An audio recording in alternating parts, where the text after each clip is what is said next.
have had a woman talking to him if he was dead, would he? Decidedly not. You must think I am very slow-witted. And I didn't think there was a man in my room. He was there, all right.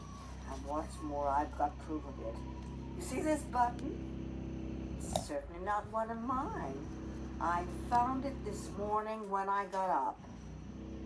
But this is a button from the tunic of a wagon attendant. Perhaps it came off the conductor's uniform when he was searching your room last night. I just don't know what's the matter with you people. Why can't you just accept what I saw?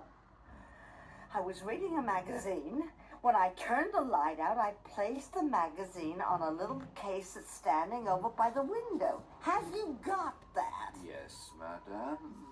Very well, then. The conductor looked under the seat from near the door, and then he bolted the communicating door to the next compartment.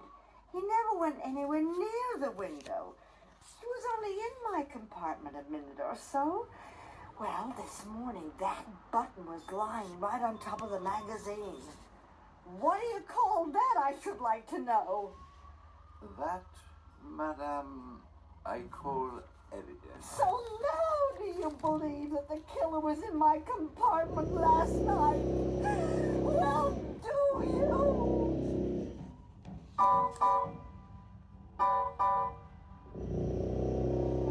In part 2 of Agatha Christie's Murder on the Orient Express, Hercule Poirot was played by John Moffat and Monsieur Bouc by André Morin.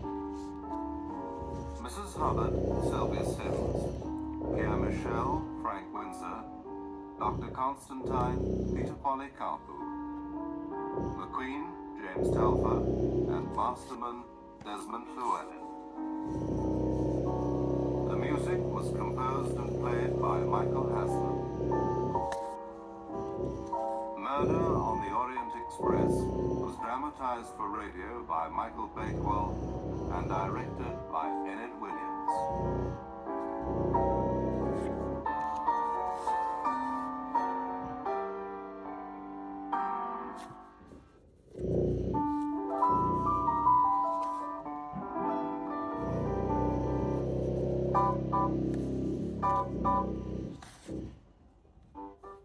We present John Moffat as Hercule Poirot and André Morin as Monsieur Bouc in Agatha Christie's Murder on the Orient Express. A man has been stabbed to death in his compartment on the Orient Express.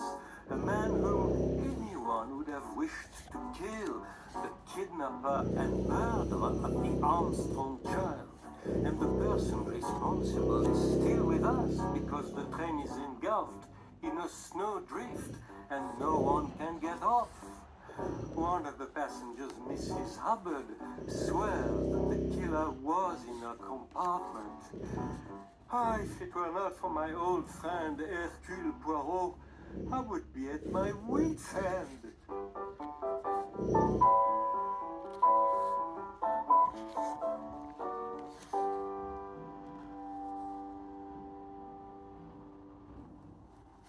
I simply cannot understand it, Monsieur Poirot. The button that Mrs. Hubbard found is undoubtedly that of a wagon conductor's uniform. It is certainly very curious. But does this mean that Michel is somehow involved? It simply cannot be. He has been working for the company for 15 years. The button suggests possibilities, I agree, Monsieur Bouc, but we must not allow ourselves to be sidetracked. Let us consider the facts.